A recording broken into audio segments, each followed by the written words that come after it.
Welcome to the Week in Review, the show that brings you up to date on the week that was. Here are the top stories. GDP growth beats estimates but remains low.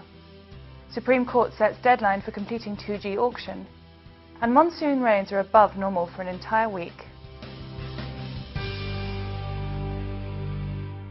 We begin with India's economy, which seems to have done better than expected in the first quarter of this fiscal. New data from the government shows it grew at 5.5% in the 3 months to June. The figure is slightly above most street estimates, but it's only a slight improvement over the March quarter's 5.3%. The numbers indicate India is now lagging behind many other Asian economies. And here's how the first quarter GDP figures break by sector. Agriculture grew at a modest 2.9% during the 3-month period, and manufacturing growth was almost non-existent at 0.2%. But construction raced ahead 10.9% compared to just about 3.5% in the year-ago period. Moving on, 2 Sahara Group companies will have to pay back thousands of crores they raised from investors. On Friday, the Supreme Court ordered the 2 companies to return money from their so-called optionally fully convertible debentures. The companies in question are Sahara India Real Estate Corporation Limited and Sahara Housing Investment Corporation. The Supreme Court has given them 3 months to return more than 24,000 crores to investors.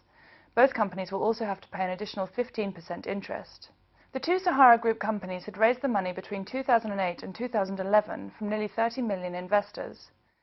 Switching to energy, a government panel has called for an overhaul of India's coal sector. The committee, headed by the former National Security Advisor Naresh Chandra, has targeted public sector giant Coal India. It has suggested that the company could be split up to increase competition. The panel has also said Coal India could be made to enter joint ventures. India is facing a chronic shortage of coal, which is hurting its power and steel industries. Imports of coal have nearly tripled over the last 5 years. And a much-awaited reform is likely to be delayed again. On Tuesday, the Union Cabinet referred the contentious land acquisition bill to a group of ministers.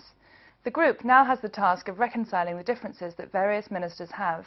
The UPA had planned to introduce the land acquisition bill in Parliament during the monsoon session, but has been busy fending off opposition attacks over the CAG reports.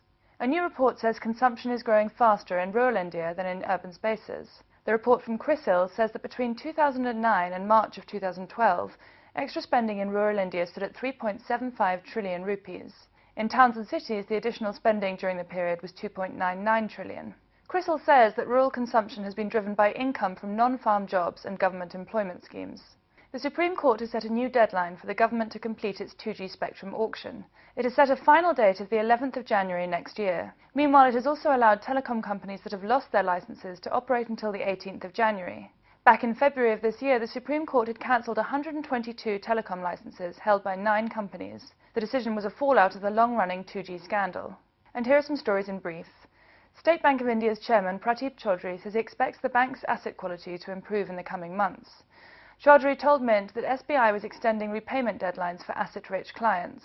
SBI's gross non-performing assets were about 5% of its total loan book in the June quarter. Maruti Suzuki's shareholders have pulled up the company for its handling of labour issues. The shareholders were addressing Maruti's executives during the company's AGM. Maruti's plant in Manesar near Delhi was shut down for a month after a deadly riot erupted there, killing 1 person and injuring another 100. RBI Governor D. Subbarao has stressed that taming inflation would inevitably take a toll on growth. Subbarao was defending RBI's hawkish monetary stance, saying inflation still remained high. Wholesale inflation in India stood at 6.87% in July. And finally, monsoons have been better than most people expected. Rains were 6% above average in the week to the 29th. It was the first time this year that monsoons exceeded the normal average. The previous week, rains were 2% below the normal. And that's all we have for you. Thanks for watching.